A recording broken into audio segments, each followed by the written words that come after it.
Hi friends, ದಿವ್ಯ ಅಡುಗೆ ಮನೆ ಆ್ಯಂಡ್ ಲೈಫ್ ಸ್ಟೈಲ್ ಚಾನಲ್ಗೆ ಸ್ವಾಗತ. ನಾನಿವತ್ತು ಹಲಸಿನಕಾಯಿಂದ ಫ್ರೈ ಮಾಡೋದು ಯಾವ ಥರ ಅಂತ ತೋರಿಸ್ತಾ ಇದ್ದೀನಿ. ನೋಡಿ ಎಷ್ಟು ಚೆನ್ನಾಗಾಗಿದೆ ಅಂತ. ತುಂಬ ಚೆನ್ನಾಗಿರುತ್ತೆ. ಚಿಕನ್ ಮಟನ್ ಫ್ರೈ ಥರನೇ ಇರುತ್ತೆ. ಹಲಸಿನಕಾಯಿಂದ ಮಾಡಿರೋದು ಅನ್ಸೋದೇ ಇಲ್ಲ, ಅಷ್ಟು ಚೆನ್ನಾಗಿರುತ್ತೆ. ಮಾಡೋದು ಅಷ್ಟೇ ಈಸಿ. ನೋಡಿ, ಇವಾಗ ಮೊದಲಿಗೆ ಹಲಸಿನಕಾಯಿನ ಒಂದು ವಿಷಲ್ ಕೂಗಿಸ್ತಾ ಇದ್ದೀನಿ. ನಾನು ಓಪನಾಗೂ ಬೇಯಿಸ್ಕೋಬೋದು, ಬೇಗನೆ ಬೇಯುತ್ತೆ. ನಾನಿಲ್ಲಿ ಒಂದು ವಿಷಲ್ ಕೂಗಿಸ್ತಾ ಇದ್ದೀನಿ. ಕುಕ್ಕರ್ಗೆ ಹಾಕ್ಬಿಟ್ಟು ಸ್ವಲ್ಪ ನೀರು ಮತ್ತು ಉಪ್ಪು ಅರಿಶಿನ ಹಾಕ್ಬಿಟ್ಟು ಕೂಗಿಸ್ತಾ ಇದ್ದೀನಿ. ಇದನ್ನು ಸಿಪ್ಪೆ ತೆಗೆದು ಕ್ಲೀನೆಲ್ಲ ಮಾಡ್ಕೊಂಡು ವಾಶ್ ಮಾಡಿ ಹಾಕಿದ್ದೀನಿ.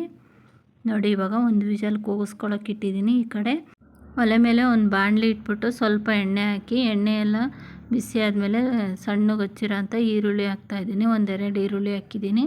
ಈ ಥರ ಸಣ್ಣದಾಗಿ ಹಚ್ಕೋಬೇಕು, ಅವಾಗ ಚೆನ್ನಾಗಾಗುತ್ತೆ. ಈರುಳ್ಳಿ ಸ್ವಲ್ಪ ಫ್ರೈ ಆದಮೇಲೆ ಸ್ವಲ್ಪ ಹಸಿ ಕರಿಬೇವು ಹಾಕಿ ಅದನ್ನು ಫ್ರೈ ಮಾಡ್ಕೊಳ್ತಾ ಇದ್ದೀನಿ. ಅದೆಲ್ಲ ಫ್ರೈ ಆದಮೇಲೆ ಒಂದು ಹುಳಿ ಟೊಮೊಟೊ ಹಾಕ್ತಾಯಿದ್ದೀನಿ, ದೊಡ್ಡ ಸೈಜ್ದಿದ್ದು. ಸ್ವಲ್ಪ ಸಣ್ಣದಾಗಿ ಹಚ್ಬಿಟ್ಟು ಹಾಕಿದ್ದೀನಿ. ನೋಡಿ, ಈ ಥರ ಈ ಈರುಳ್ಳಿ ಟೊಮೊಟೊ ಎಲ್ಲ ಚೆನ್ನಾಗಿ ಸಾಫ್ಟ್ ಆಗಬೇಕು, ಅಲ್ಲಿವರೆಗೂ ಚೆನ್ನಾಗಿ ಫ್ರೈ ಮಾಡ್ಕೊಳ್ತಾ ಇದ್ದೀನಿ. ಇವಾಗ ಇದಕ್ಕೆ ಸ್ವಲ್ಪ ಉಪ್ಪು ಮತ್ತು ಅರಿಶಿನ ಹಾಕ್ತಾಯಿದ್ದೀನಿ. ಆವಾಗಲೇ ಹಲಸಿನಕಾಯಿ ಬೇಯಿಸೋದಕ್ಕೆ ಸ್ವಲ್ಪ ಉಪ್ಪು ಹಾಕಿದ್ವಿ, ಆದ್ದರಿಂದ ಇವಾಗ ನೋಡ್ಕೊಂಡು ಹಾಕಬೇಕು. ಹಾಕ್ಬಿಟ್ಟು ಈ ಥರ ಚೆನ್ನಾಗಿ ಸಾಫ್ಟ್ ಆಗೋ ಥರ ಫ್ರೈ ಮಾಡ್ಕೊಳ್ತಾ ಇದ್ದೀನಿ. ಇವು ಸ್ವಲ್ಪ ಮುಚ್ಚಿಡ್ತಾ ಇದ್ದೀನಿ, ಬೇಗ ಫ್ರೈ ಆಗಲಿ ಅಂತ. ನೋಡಿ, ಇವಾಗ ಚೆನ್ನಾಗಿ ಸಾಫ್ಟ್ ಆಗಿದೆ. ಈ ಥರ ಚೆನ್ನಾಗಿ ಕೈ ಆಡಿಸ್ತಾ ಇರಬೇಕು. ಇವಾಗ ಶುಂಠಿ ಬೆಳ್ಳುಳ್ಳಿ ಪೇಸ್ಟ್ ಹಾಕ್ಕೊಳ್ತಾ ಇದ್ದೀನಿ, 1 ಸ್ಪೂನಷ್ಟು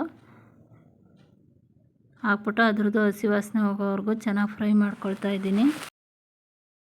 ಅದೆಲ್ಲ ಚೆನ್ನಾಗಿ ಫ್ರೈ ಆಗಬೇಕು. ಇವಾಗ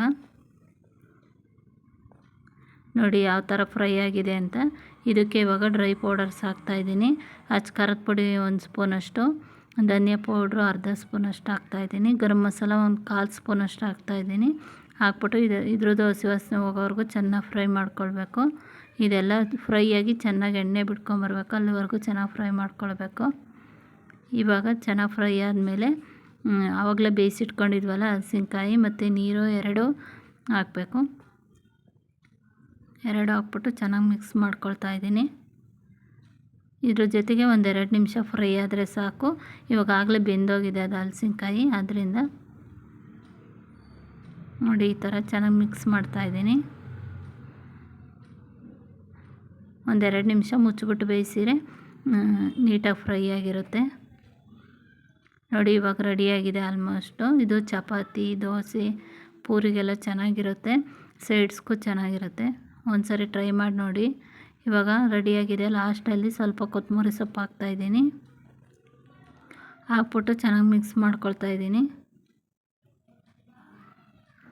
ತುಂಬ ಚೆನ್ನಾಗಾಗುತ್ತೆ, ಚಿಕನ್ ಮಟನ್ ಥರನೇ ಇರುತ್ತೆ. ಒಂದು ಸರಿ ಟ್ರೈ ಮಾಡಿ ನೋಡಿ, ಎಲ್ಲರಿಗೂ ಇಷ್ಟ ಆಗುತ್ತೆ. ಆಲ್ಮೋಸ್ಟ್ ರೆಡಿಯಾಗಿದೆ ಇವಾಗೆಲ್ಲ. ನೋಡಿ ಎಷ್ಟು ಚೆನ್ನಾಗಿ ಕಾಣಿಸ್ತಾ ಇದೆ. Thank you friends.